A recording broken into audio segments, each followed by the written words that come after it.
Biblia kuhubiri kama masaa mawili. Leo tutaenda lunch saa ngapi? Saa 9, si ndio? Haya, tutavumiliana ili tuweze kufanya nini? Tuweze kusoma kwa pamoja. Ningependa kuwakaribisha nyote, mjisikie mko huru, mjisikie mko mguuni pa Yesu. Hebu msomaji ni nani? Rastas, ni wewe? Ni wewe? Wengi. Muwe wengi ili tuwakoe muda. Hebu nisomee fungu langu. Nasema, hakuna mtu aliyemwona Mungu wakati wowote. Ati hakuna mtu aliyemwona Mungu wakati wowote. Ila mwana wa Mungu pekee aliye katika kifua cha Baba, huyu ndiye aliyemfunua. Ila mwana wa Mungu pekee aliye katika kifua cha Baba aliyemfunua. Hebu soma vile imeandikwa sasa. Inasema, hakuna mtu aliyemwona Mungu wakati wowote. Ati hakuna mtu aliyemwona Mungu wakati wowote. Mungu mwana pekee aliye katika kifua cha Baba, huyo ndiye aliyemfunua. Ati Mungu mwana pekee aliye katika kifua cha Baba ndiye aliyemfanya nini? Ndiye aliyemfunua. Kwa hivyo maandiko inatuambia katika kitabu cha Yohana, hakuna aliyemwona Mungu wakati wowote. Lakini Warumi wakaingilia hapo wakasema Mungu mwana ndiye aliyemfunua. Na tukiangalia katika maandiko ni hiyo tu, Mungu mwana hapo katika John chapter 1 verse 18, hapo ndio kuna hiyo Mungu mwana. Na katika mafungu mengine hatuoni Mungu mwana. Kwa hivyo hiyo ni andiko ambayo hatuwezi tukaliamini, kwa sababu Biblia imejaribiwa sana.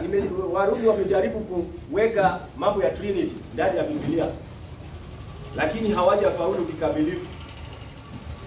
Kwa hivyo katika maandiko hakuna kitu kinaitwa Mungu mwana. Tuko na mwana wa Mungu. Hebu nisomee Yohana ngapi? 17 mstari wa 3 inasemaje? Nasema na uzima wa milele ndio huu. Uzima wa milele ndio huu. Nasema na uzima wa milele ndio huu. Wakujue wewe Mungu wa pekee wa kweli. Wakujue wewe Mungu wa pekee wa kweli. Na Yesu Kristo uliyemtuma. Na Yesu Kristo uliyemtuma. Yohana anatuambia katika Yohana 17 mstari wa 3. Kwa hivyo uzima wa milele ndio huu, ukijua Mungu wa pekee wa kweli pamoja na Yesu Kristo aliyetumwa, utakuwa na uzima wa milele. Lakini ukijua kuna Mungu mwana, hapo kuna balaa. Kwa sababu lazima umjue Mungu wa pekee ambaye ni Mungu Baba. Hebu soma Wakorintho wa kwanza 8 mstari wa 6. Inasemaje? Wakorintho wa kwanza. Sema lakini kwetu sisi Mungu ni mmoja tu. Mungu ni mmoja tu. Aliye Baba. Ambaye vitu vyote vimetoka kwake. Ambaye vitu vyote vimetoka kwake. Nasi tunaishi kwake. Nasi tunaishi kwake. Yuko na Bwana mmoja. Ati yuko na nani? Bwana mmoja. Yuko na Mungu mwana. Yuko na Bwana mmoja. Yuko na Bwana mmoja. Yesu Kristo. Ambaye kwake vitu vyote vimekuwapo. Ambaye kwa Yesu huyo vitu vyote vimekuwapo. Na sisi kwa yeye huyo. Na sisi pia kwa yeye huyo. Lakini bali ujuzi huu haumo ndani ya watu wote. Hii ujuzi haimo ndani ya watu wote. Ndio maana unasikia Mungu mwana imejaa ndani ya makanisa. Kwa sababu huu ujuzi hawana ya kuelewa ya kwamba hakuna Mungu mwana. Tuko na mwana wa Mungu na tuko na Mungu Baba. Kwa sababu ukitambua Mungu mwana, utatambua kuna Mungu mwingine kando na Baba. Na hiyo ndio makanisa mengi wameshikilia. Hata Seventh Day hii ya GC wanaelewa kuna Mungu mwana. Wanaelewa na wanafundisha. Iko. Kwa hivyo lazima upate kujua kuna mwana wa Mungu, sio Mungu mwana. Ili uweze kupata nini? Uzima wa milele. Utofautishe hawa. Hebu 6 mstari wa 4 Kumbukumbu la Torati.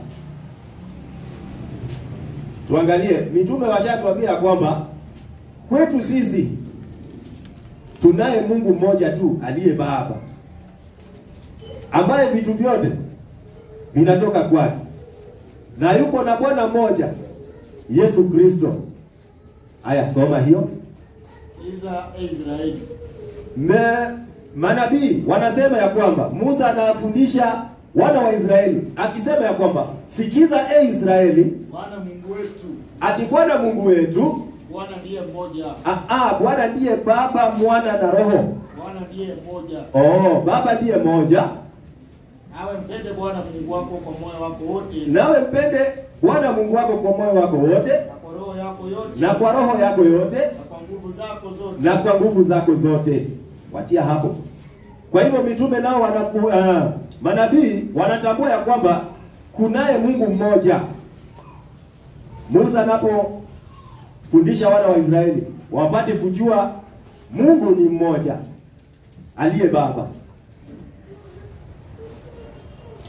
Kwa hivyo watu wanaweka mambo ya Trinity, Mungu ya Wababeli, Mungu ambaye hayumo ndani ya Biblia, na wanasoma tu mafungu na wana itafsiri visivyo. Hebu soma Hebrews chapter 1, anzia tu verse 1 hapo. Ifika verse 4 hapo itakuwa sawa. Hebrews mwanzo tusoma Yohana 17 mstari wa 11. Tujue kwa nini Yesu anaitwa Mungu lakini sio Mungu Mwana. Anaitwa Mungu kwa nini? Uweze kutofautisha haya. Wala mimi simo tena ulimwenguni. Yesu anapoomba akitaka kurudi mbinguni anasema wala mimi simo tena ulimwenguni, lakini hawa wamo ulimwenguni. Lakini hawa mitume wamo ulimwenguni. Nami naja kwako. Yesu anasema nami naja kwako. Baba mtakatifu. Ati Baba mtakatifu. Kwa jina lako ulilonipa. Kwa jina gani? Lako ulilonipa. Jina la Baba mtakatifu ni jina ya nani? Jina la Mungu. Aliyepewa nani? Yesu. Kwa hivyo Yesu tunamuita Baba mtakatifu. Unaona hapo sasa mambo imeanza imeanza kuingiana. Tunatambua kwa nini tunaita Yesu Mungu. Na anasema kwa jina lako ulilonipa walinde hawa wawe na umoja kama sisi tulivyo. Kwa hivyo Yesu anapewa jina na nani? Na Mungu. Soma Hebrews. Mungu ambaye alisema zamani na baba zetu. Mungu ambaye alisema zamani na baba zetu. Katika manabii na kwa sehemu nyingi. Katika manabii kwa sehemu nyingi. Na kwa njia nyingi. Na kwa njia nyingi. Mwisho wa siku hizi amesema na sisi katika mwana. Mwisho wa siku hizi amesema na sisi katika mwana. Aliyemweka kuwa mrithi wa yote. Aliyemweka kuwa mrithi wa yote. Tena kwa yeye aliufanya ulimwengu. Tena kwa Yesu ndiye alifanya ulimwengu. Yeye kwa kuwa ni mngao wa utukufu wake na chapa ya nafsi yake. Yeye kwa kuwa ni mngao wa utukufu wa nafsi yake, wa Baba na chapa ya nafsi yake. Akavichukua vyote kwa amri ya uwezo wake. Akivichukua vyote kwa uweza wa amri yake. Akisha kufanya utakaso wa dhambi. Akisha kufanya utakaso wa dhambi. Aliketi mkono wa kuume wa ukuu huko juu. Ameketi mkono wa kuume wa ukuu huko juu. Amefanyika bora kupita malaika. Yesu akafanyika bora kuliko malaika. Kwa kadri jina aliloliridhi lilivyo tukufu kuliko lao. Kwa kadri nini? Jina aliloliridhi lilivyo tukufu kuliko lao. Okay, kwa hivyo Yesu amerithi jina ya nani? Ya Baba. Ndio maana tunamuita nani? Mungu. Hiyo kwanza, amerithi jina. Kwa hivyo majina yote ya Mungu ndio Yesu pia anaitwa. Hana jina nyingine yake kama mimi nina Omoni na babangu ndio Wino. Kwa hivyo majina yote Yesu anafanya nini? Anaitwa majina ya Mungu. Hebu soma 9:6 kitabu cha Isaya. Tuachane na haya. Takuja masaa mengine.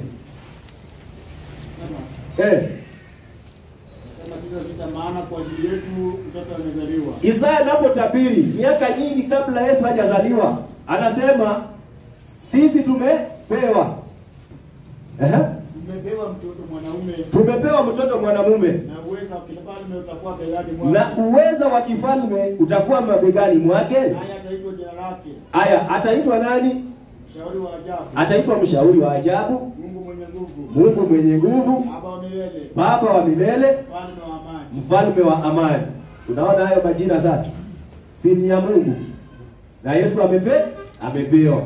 Na Isaya natabiri kabla Yesu hata hajazaliwa miaka mingi, majina ambaye ataitwa anapozaliwa. Kwa hivyo wakati Mungu anasema, mtu anasema ya kwamba kunaye Mungu mwana, anakosea.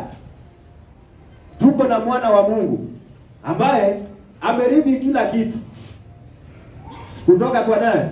Kutoka kwa Baba. Amerithi kila kitu kutoka kwa Baba.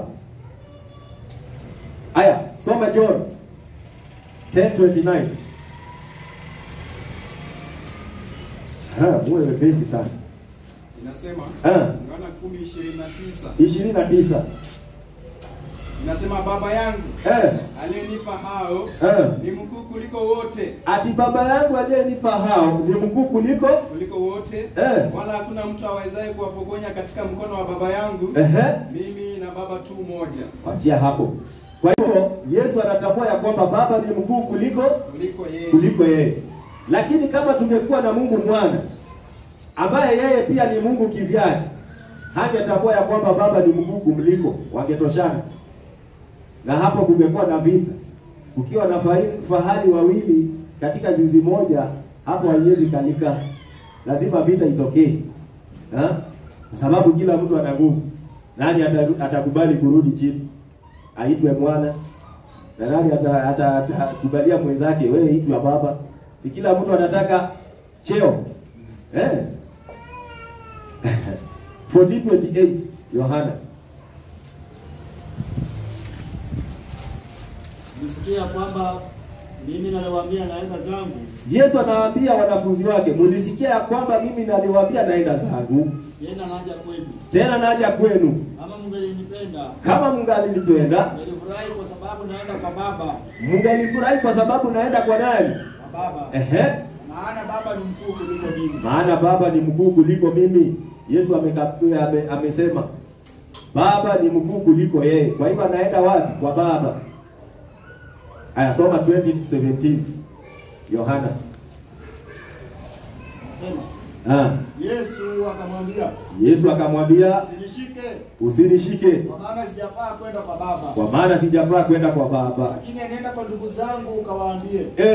Ninafaa kwenda kwa Baba yangu. Ninafaa kwenda kwa Baba yangu. Naye ni Baba yenu. Naye ni Baba yenu. Kwa Mungu wangu. Kwa Mungu wangu. Naye ni Mungu wenu. Naye ni Mungu wenu. Kwa hivyo Yesu pia ana Mungu ambaye tunamwabudu.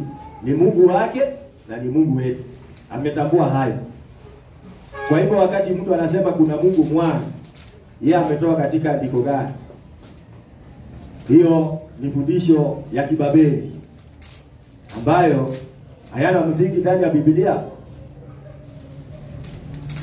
Na 17:3 Yohana inasema uzima wa milele ndio huu, wakujue wewe Mungu pekee wa kweli na Yesu Kristo uliyemtuma. Kwa hivyo ukitambua hao, ukitofautisha Yesu ni mwana wa Mungu na kunaye Mungu Baba, uzima wa milele unapata. Kisha jua haya. Lakini ukitambua Yesu kama Mungu mwana, hapo kuna shida. Hapo kuna shida. Haya, tupige hatua. Soma Yohana 6:46. Sababu 1:18 imesema hakuna aliyemuona Mungu wakati wowote.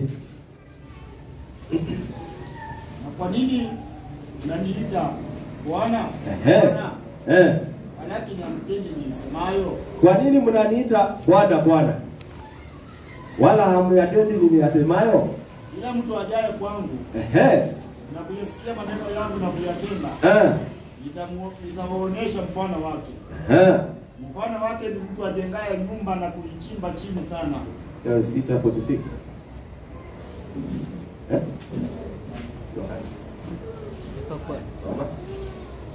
John chapter 6:46. Si kwamba mtu amemwona Baba. Si kwamba mtu amemwona Baba. Ila yeye atokaye kwa Mungu. Ila yeye atokaye kwa Mungu. Ndiye alimuona Baba. Huyo ndiye alimuona Baba. Kwa hivyo Yesu anasema, rudia. Inasema si kwamba mtu amemuona Baba. Si kwamba mtu ameona Baba. Ila yeye atokaye kwa Mungu. Ila yeye atokaye kwa Mungu. Huyo ndiye aliyemuona Baba. Huyo ndiye aliyemuona Baba. Kwa hivyo Yesu anasema si kila mtu aliyemuona Baba. Ila yeye aliyetoka kwa Baba ndiye aliyemuona. Kwa hivyo tunaona ya kwamba Yesu ndiye ametoka wapi? Kwa Baba. Na yeye ndiye aliyemuona Baba. Hakuna mwanadamu amewahi ona Mungu kwa macho yake. Hakuna. Na Yesu anathibitisha katika maandiko kwamba si kila mtu aliyemuona Baba, bali ni yeye aliyetoka kwake ndiye alimuona. Kwa hivyo Yesu ndiye ametoka kwa Baba. Na yeye ndiye alimuona. Na yeye ndiye anamjua sura yake. Ama hapa kati yetu kunaye mtu amewahi ona Mungu, atuambia anakaaje? Unaweza kuwa mzuri, umeona, umemuona, unajua sura yake, anakaa vipi? Hakuna. Soma 4:12. Yohana wa kwanza.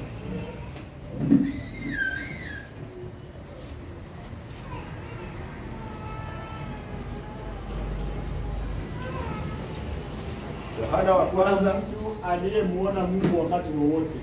Hakuna mtu aliyemuona Mungu wakati wowote. Tukipendana, Mungu kaa ndani yetu.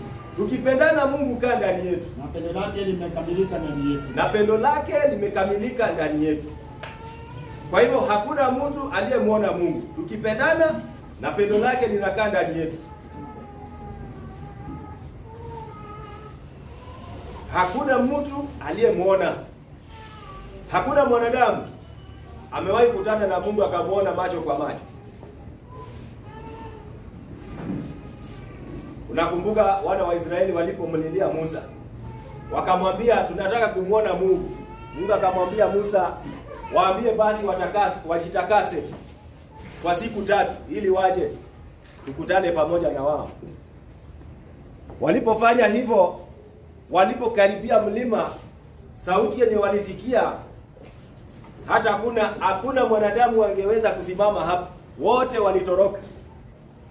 Wakaambia Musa, wewe hebu ongea na yeye utakuja kutuambia. Kwa sababu sauti yake si sauti ambayo ukiwa mwenye dhambi unaweza kuvumilia. Nani amewahi sikia radi kipiga kitu karibu na yeye? Unaweza kaa hapo, si kuchomoka mbio. Walisikia vitu kama hizo Mungu anapoongea. Sasa akiongea peke yake ndio sauti iko hivyo. Nani anaweza kumkaribia? Ni mwanadamu gani anaweza kumkaribia Mungu ili amuone sura yake? Isipokuwa Yesu Kristo ndiye alitoka kwake, na yeye ndiye aliyemuona, na yeye ndiye anajua sura ya Mungu.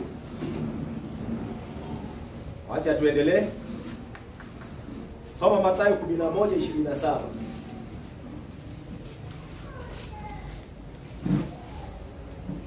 Akasema, nimekabidhiwa vyote na Baba yangu. Yesu anasema nimekabidhiwa vyote na Baba yangu. Wala hakuna amjuaye mwana. Wala hakuna amjuaye mwana ila Baba. Ila Baba. Wala hakuna amjuaye Baba. Wala hakuna amjuaye Baba ila mwana. Ila mwana. Na yeyote ambaye mwana apenda kumfunulia. Yeyote ambaye mwana ampenda kumfunulia. Imeisha hapo. Kwa hivyo Yesu anasema ya kwamba hakuna yule aliyemuona Baba, amjuaye Baba ila mwana, na yule amjuaye mwana ila Baba, bali yule ambaye mwana anampenda ndiye anamfunulia. Kwa hivyo mwanadamu hajawahi ona Mungu kwa macho. Na kuna watu wanatangaza vile wameona Mungu. Wamemuona kabisa, tena anaweza kudescribe. Na Yesu anasema hakuna mwanadamu amewahi muona.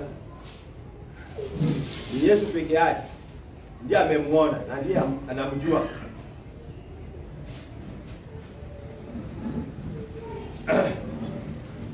Soma Timotheo wa kwanza 6 mstari wa 10. Timotheo wa kwanza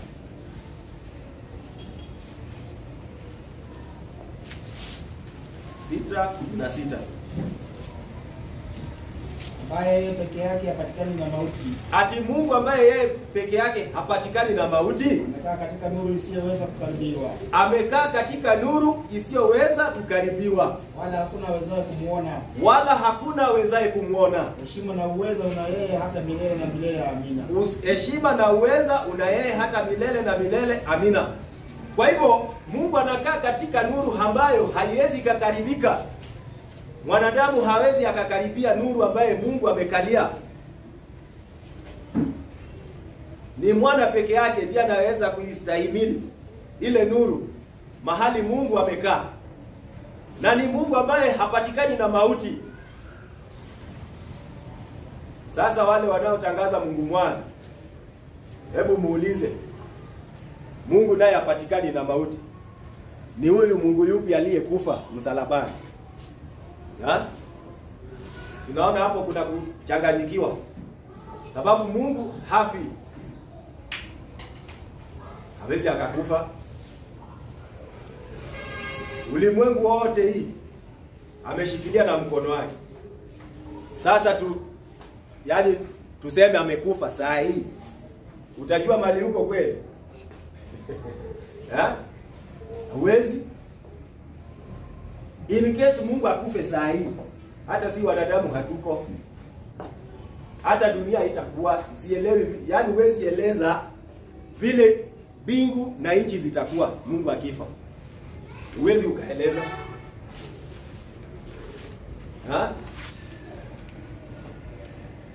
Nicodemus. Umesikia hiyo?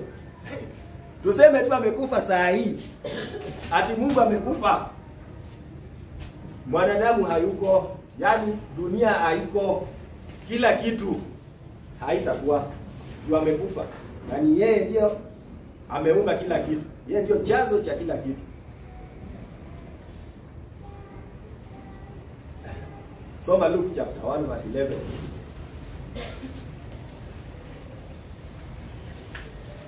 Ndio kwa haraka wasomi wao wengi. Luka 1:11. Akatokewa na malaika wa Bwana amesimama upande wa kuume wa madhabahu ya kufukizia. Zakaria alipomuona,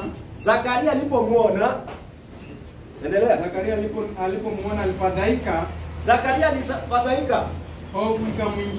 Hofu ikamwingia Zakaria, lakini yule malaika akamwambia. Zakaria, usiogope Zakaria, maana dua yako imesikiwa. Na mkeo Elizabeti atakuzalia mtoto mwanamume. Na jina lake utamuita Yohana. Bwana unasoma pole pole hapa. Na jina lake.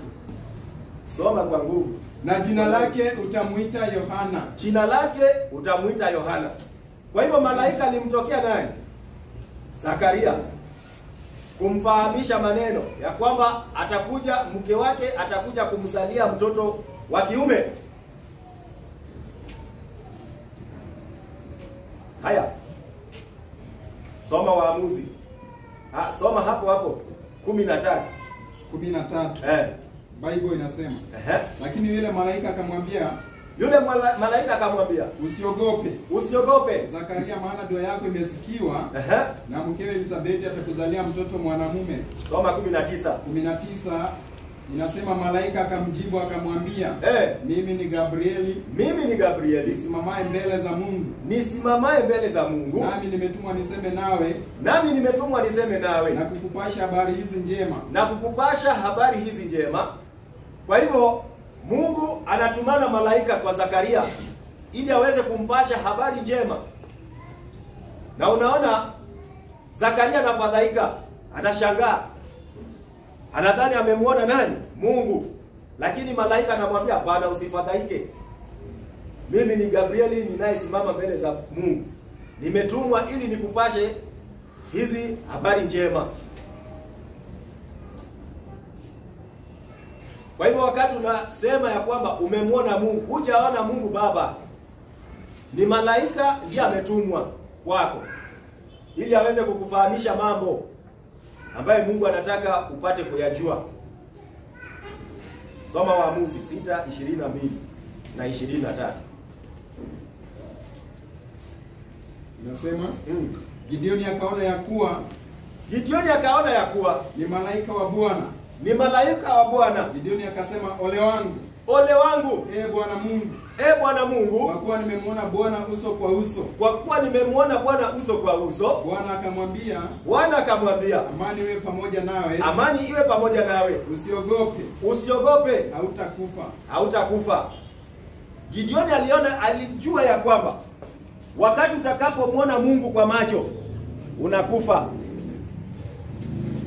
Ndio maana alipomwona huyu ambaye alitumwa kwake, akafadhaika naye, akaogopa. Akasema, ole wangu. Nimemwona Bwana Mungu kwa macho. Lakini yule malaika akamwambia, hapana, usiogope. Hutakufa. Kwa sababu hakumwona Baba. Mika. Umemwona Baba? Bado. Naona unamtafuta. Unamtafuta, utampata.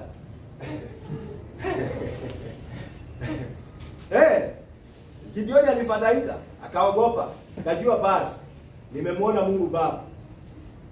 Lakini Bwana akamwambia, hapana, usiogope. Hutakufa.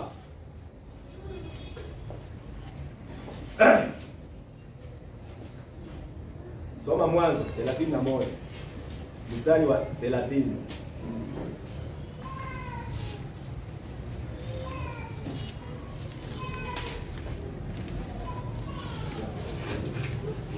Biblia inanyoka inauma. Naona unashika Biblia hivi. 31:30. Bible inasema, basi sasa umetoka kwa sababu umetamani sana nyumba ya baba yako. Yakobo. Mwanzo Genesis 32 mstari wa 30. Yakobo akapaita mahali pale Penieli, maana alisema, nimeonana na Mungu uso kwa uso. Nimeonana na Mungu uso kwa uso. Nafsi yangu imeokoka. Na nafsi yangu imeokoka. Yakobo alipokimbia Esau ndugu yake, anapotembea katika jangwa, nafika mahali anatulia, analala pale. Anaona jozi. Alafu anapoinuka anasema ya kwamba hakika nimeonana na Mungu uso kwa uso. Na roho yake imeokoka.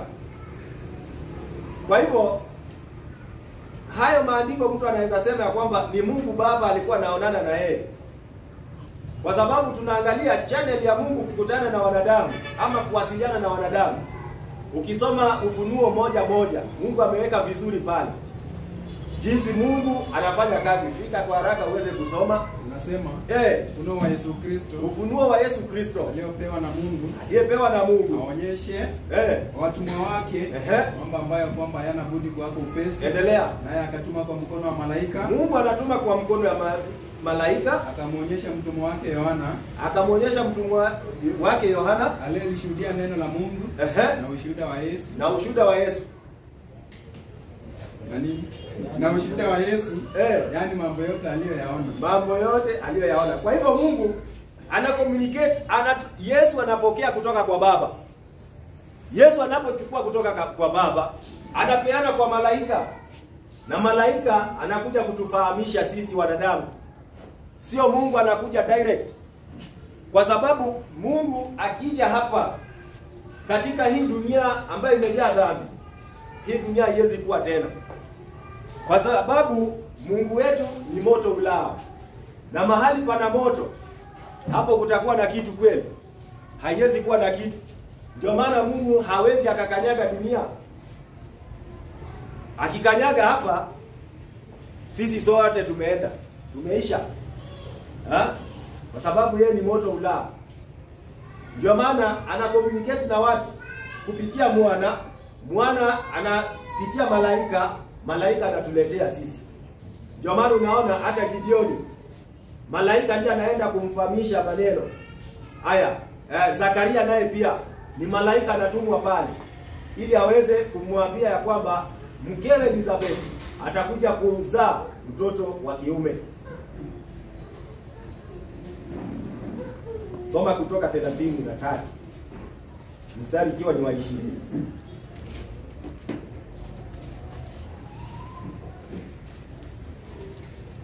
Inasema hivi. Kutoka 33:11.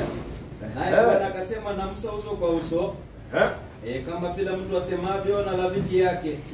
Kisha akageuka akarejea hata malangoni. Bali pa mtumishi wake Yoshua. Mwana wa Nuni. Naye ni kijana hakutoka mle hemani. Soma 20. 20 nasema hivi. Kisha akasema huwezi kuniona uso wangu. Mungu anamwambia Musa, huwezi kuniona uso wangu. Maana mwanadamu hata niona akaishi. Maana mwanadamu hata niona akaishi. Kwa hivyo mwanadamu hawezi akaona Mungu akaishi. Ile 11 inasemaje vile umesoma? Inasema hivi. Naye Bwana akasema na Musa uso kwa uso. Kama vile mtu asemavyo na rafiki yake. Kisha akageuka akarejea hata malangoni. Bali pa mtumishi wake Yoshua. Wachia hapo. Hiyo 11 inasema Bwana amesema na yeye uso kwa uso. Lakini tukifika 20 anasema Mungu anasema kwamba mwanadamu hata muona akaishi. Kwa hivyo Musa alimuona. Alimuona kweli. Na waliongea hivi. Kwani Musa alikuwa anaongea na nani? Haya, soma Kumbukumbu la Torati 5 mstari wa 24.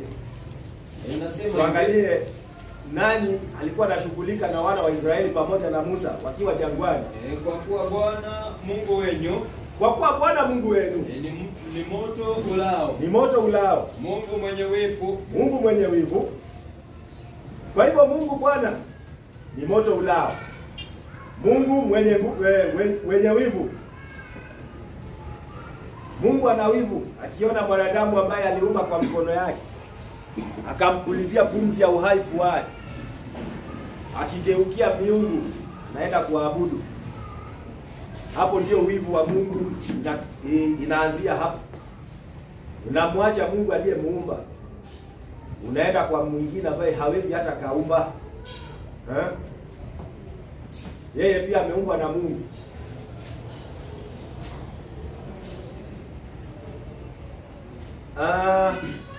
Nisomee Wakorintho wa kwanza 2 anzia mstari wa kwanza tu. Inasema basi ndugu zangu mimi nilipokuwa kwenu basi ndugu zangu mimi nilipokuja kwenu sikuja nihubiri siri ya Mungu kwa ufasaha maneno wala kwa hekima. Maana naliasimu nisijue neno lolote kwenu ila Yesu Kristo naye amesulubiwa. Nami nalikuwapo kwenu katika hali ya udhaifu. Wakorintho wa kwanza 2:1. Naam.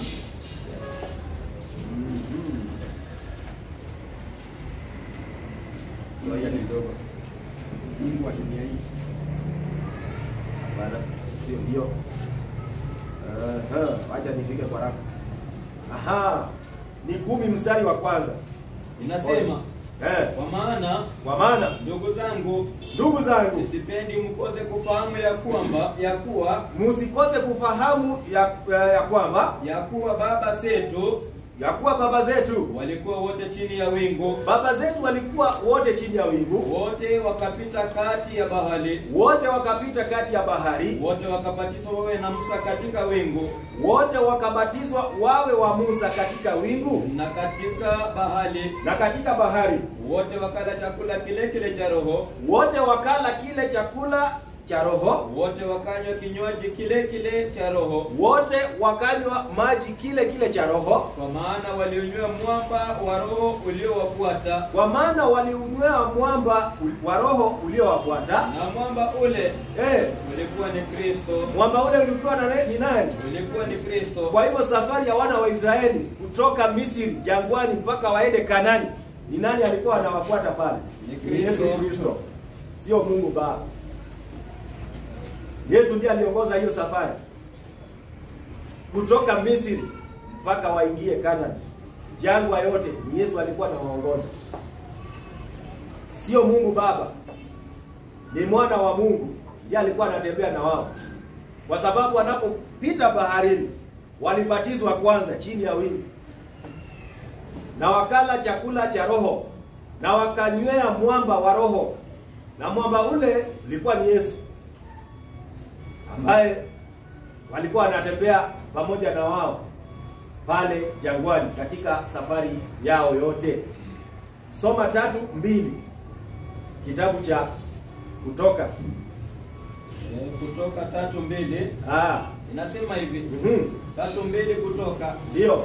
Malaika wa Bwana, ati malaika wa Bwana akamtokea katika mwali wa moto, akamtokea Gideoni katika mwali wa moto uliotoka katikati ya kijiti. Akatazama na kumbe kile kijiti kiliwaka moto, kijiti kiliwaka moto, na kijiti hakikuteketea. Musa akasema nitageuka sasa yaone maono haya makubwa. Na sababu kijiti hiki hakiteketei. Bwana alipoona ya kuwa amegeuka ili atazame, Mungu akamwita kutoka katikati ya kile kijiti. Mungu akamwita kutoka katikati ya kile kijiti. Akasema, Musa, Musa. Akasema, mimi hapa. Naye akasema, usikaribie hapa. Vua viatu vyako miguuni mwako. Maana mahali hapo unaposimama ni nchi takatifu. Wachia hapo.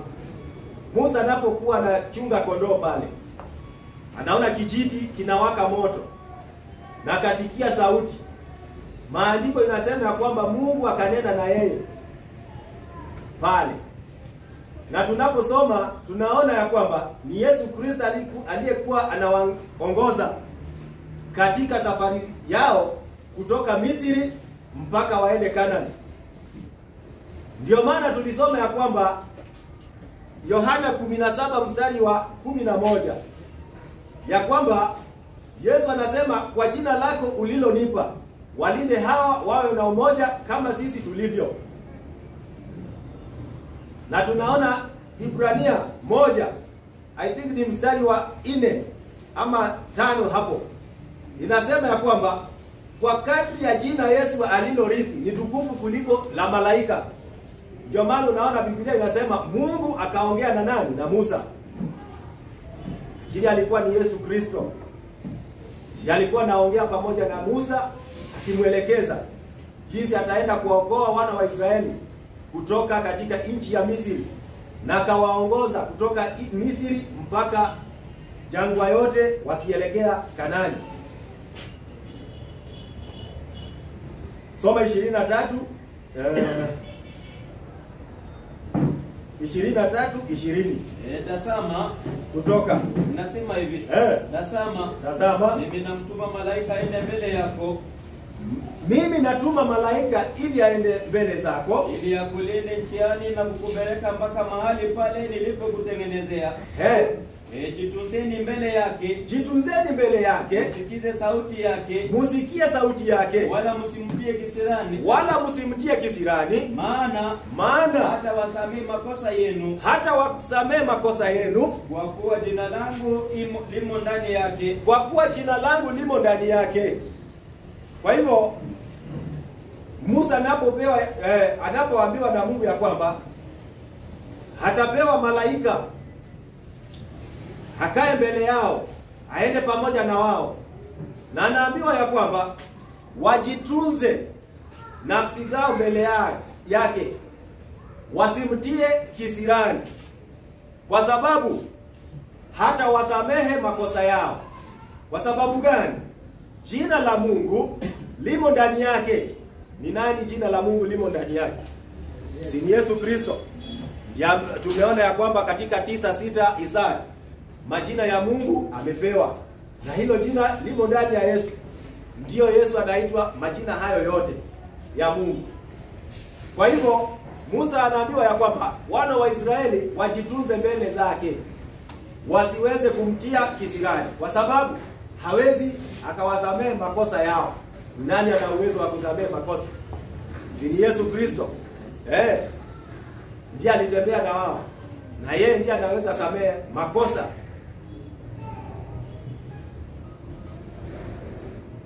Sio yule aliyekufa. Kuna mwingine pale Rome pia anasamehe. Na juzi amekufa, wanaleta mwingine. Kuna mwingine anasamehe makosa pia. Unaenda kwake, baba nimekuja, nimekosa. Nimekosa nini? Nimefanya hivi na kile. Enda na usitende dhambi tena. Yeye pia anasamehe makosa hapo Rome.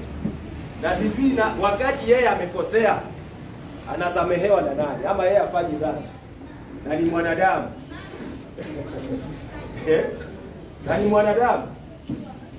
Na yeye anakusamehe mwanadamu, lakini yeye akikosea anaenda kwa nani? Balaa. Ndio tutakujia wakati mwingine. Soma Waefeso 4 mstari wa 30 tuweze kukamilisha somo letu ya siku ya leo. Nasema wala msihuzunishe yule Roho Mtakatifu wa Mungu ambaye kwa yeye mlitiwa muhuri hata siku ya ukombozi. Ephesians chapter 4 verse 30. Wala msimhuzunishe yule Roho Mtakatifu wa Mungu. Wala msimhuzunishe Roho Mtakatifu wa Mungu ambaye kwa yeye mlitiwa muhuri hata siku ya ukombozi. Ambaye kwa yeye mlimtiwa muhuri hata siku ya ukombozi. Kwa hivyo Roho Mtakatifu wa Mungu ni Yesu Kristo, ambaye maandiko inasema asitiwe kisirani, na tumetiwa muhuri kupitia yeye.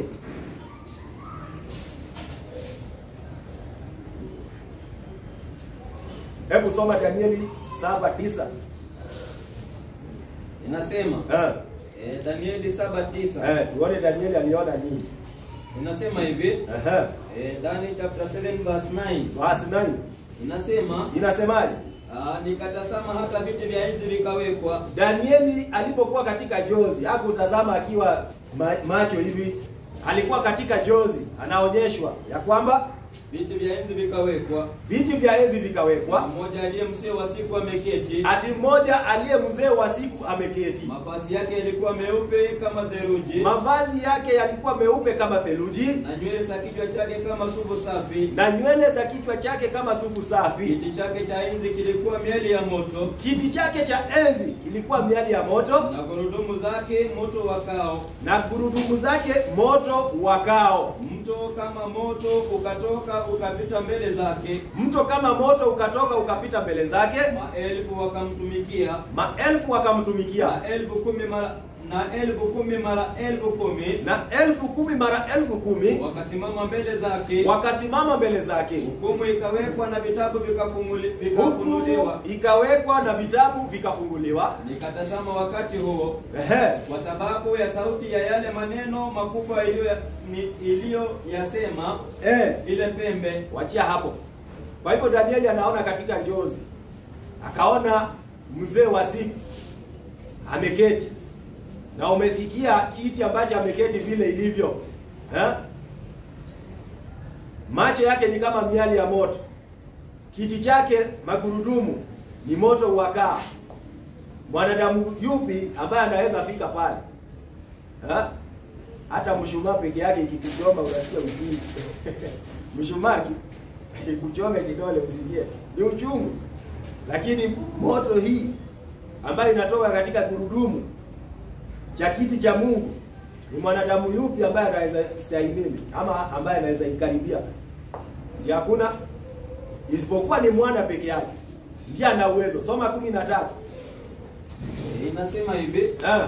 Nikaona katika njozi ya usiku Nikaona katika njozi za usiku. Tazama mmoja aliye mfano wa mwanadamu. Moja aliye mfano wa mwanadamu. Akaja pamoja na mawingu ya mbingu. Akaja pamoja na mawingu ya mbingu. Akamkaribia huyo mzee wa siku. Akamkaribia huyo mzee wa siku. Wakamleta karibu naye. Wakamleta karibu naye. Naye akapewa mamlaka na utukufu na ufalme. Naye akapewa mamlaka na utukufu na ufalme. Ili watu na kabila zote. Ili watu na kabila zote. Na taifa zote. Na taifa zote. Na lugha zote. Na lugha zote. Wamtumikie. Wamtumikie. Mamlaka yake ni mamlaka ya milele. Mamlaka yake ni mamlaka ya milele. Ambaye hayatapita kamwe. Ambaye hayatapita kamwe. Na ufalme wake ni ufalme usioweza kuangamizwa. Na ufalme wake ni ufalme usioweza kuangamizwa. Huyo ni nani? Yesu Kristo. Si ndiye amepewa mamlaka na kila kitu. Anapotoka duniani anarudi mbinguni. Wingu inambeba, anaenda kwa mzee wa siku ambaye ni Baba, na anapewa mamlaka na utukufu. Ili watu, makabila na taifa na lugha na jamaa wote waweze kumtumikia. Ni Yesu Kristo ndiye anakaribia kiti cha Baba. Na yeye ndiye anamjua, kwa sababu yeye ndiye alimuona, ametoka kwa Baba. Na yeye ndiye anajua sura yake. Sio mwanadamu wa kawaida. Hawezi akamuona Mungu. Kwa hivyo ni Yesu peke yake ndiye anajua sura ya Mungu. Na yeye ndiye aliyemuona Mungu, kwa sababu yeye ndiye alitoka kwa Mungu akaja hapa duniani kudhihirisha Baba ni nani kupitia yeye. Ndio maana anaambia wanafunzi ya kwamba mkiniona mimi mmemuona Baba. Unaona pale Hebrews chapter 1 verse I think verse 6 inasema Yesu ndiye mng'ao wa utukufu wa Baba, tena ndiye chapa ya nafsi ya Baba. Yaani yeye ndio express image ya Mungu, of his Father. Ukimwona umeona Baba.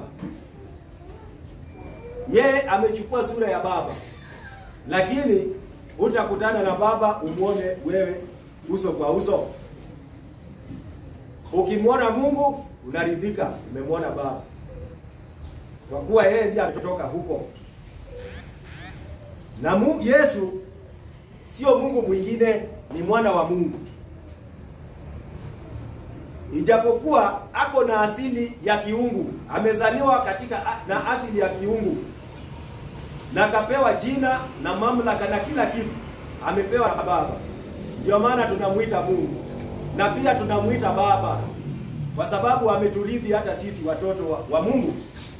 Kwa sababu Mungu anapompa kila kitu, amempa kila kitu mkononi mwake, mpaka sisi kama wanadamu ametupa, sisi ni wake, amerithi kutoka kwa Baba. Kwa hivyo kama angelikuwa Mungu, yeye pia angekuwa na mamlaka yake kivyake, na Mungu pia ako na mamlaka yake kivyake. Lakini Yesu wanafanya kazi pamoja na Mungu. Hakuna siku ambaye amewahi kiuka, hakuna siku ambaye amewahi tenda kazi kivyake pasipo Baba. Ndio maana 11 anasema walinde hawa wawe na umoja kama sisi tulivyo. Kwa hivyo Yesu na Baba wako na umoja, na kazi wanafanya kwa pamoja, wanashirikiana kwa kila kitu. Hakuna kitu ambaye Yesu anaweza fanya bila Baba kumwambia, ama bila kutumwa na Baba. Hakuna, kwa sababu Baba ndiye mkuu. Order zinatoka kwake, inaingia kwa Yesu. Yesu anatoa, anapea malaika. Malaika anakuja kutuambia hapa duniani mahali tuko. Kwa hivyo muweze barikiwa na hayo. Mungu aweze kutubariki sana, ili tuweze kuelewa ya kwamba kunaye Mungu mmoja ambaye ndiye Baba, na hakuna mtu ambaye amewahi ona Mungu kwa macho yake. Yesu Kristo ndiye anaonekana katika maandiko akitokea watu na malaika wakitumwa ili wapeleke ujumbe kwa watu wa Mungu waweze kuelewa mambo ambayo Mungu anataka waweze kuelewa. Korista tuongoze katika ile wimbo yetu tunaposimama kwa miguu zetu ili tuweze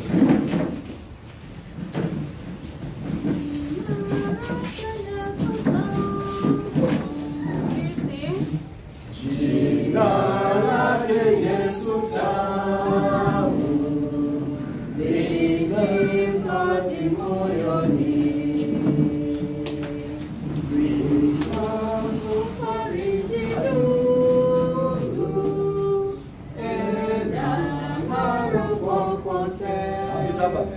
Tufungue vitabu tuimbe kwa pamoja mara moja tumalize.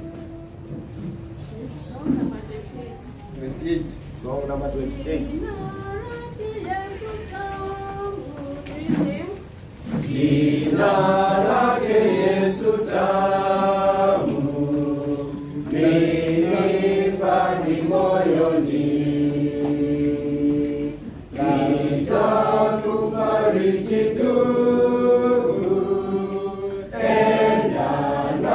popote, jina la thamani, tumaini la dunia, jina la thamani tamu, furaha ya mbinguni, jina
jina la thamani, tumaini la dunia, jina la thamani tamu, furaha ya mbinguni, mwisho wa safari yetu tutakapomsujudu,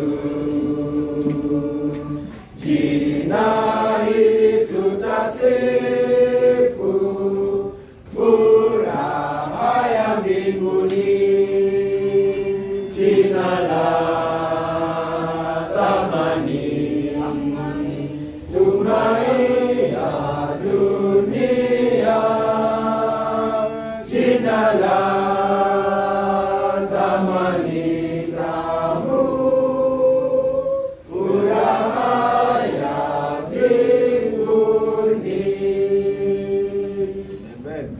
jina la Yesu ni jina la thamani, jina ambalo linatufurahisha, tumai la mbinguni, la mbinguni, furaha ya mbinguni, tumai la dunia.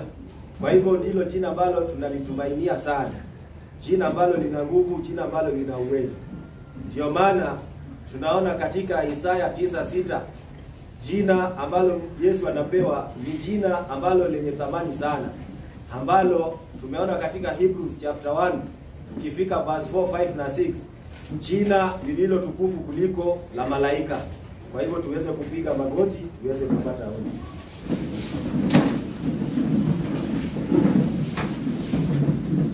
Naomba tunakushukuru mtakatifu Baba wa mbinguni uishie milele zote, Mungu mwenye kuabudiwa kwa haki. Tunakuja mbele zako tukisema ni asante kwa ajili ya ujumbe ambao umeweza kutupatia, kuweza kutufungua macho na kuweza kuturekimisha ya kwamba Mungu kwa sababu ya dhambi iliweza kututenga pamoja wewe na wanadamu ili wasikuone tena mpaka mwanadamu atakaposhinda dhambi na kuwa na ukamilifu ndipo atakapokuona. Lakini kwa sasa tumegundua kwamba Bwana, tulikuwa tunajua kwamba Yesu Kristo mwanao ndio uliyemtuma ili kuweza kuongea maneno ambayo ulikusudia yaweze kufikia wanadamu, na pia malaika uliwatumia ili waweze kufikisha sauti yako kwa wanadamu. Tunajua vivyo hivyo Bwana, endelea kuzungumza nasi kupitia mwanao ambaye amefunua mapenzi yako katika neno lako, na kupitia manabii na kupitia malaika ambao ni wajumbe unaowatuma kwa ajili ya kutuletea ujumbe unaotoka mbinguni. Asante kwa ujumbe huo, na endelea kuwa pamoja nasi hata tunapoingia katika kipindi cha mapumziko. Jina lako litukuzwe, na nikupitia kwa jina la Yesu Kristo tumeomba na hata kuamini. Amen.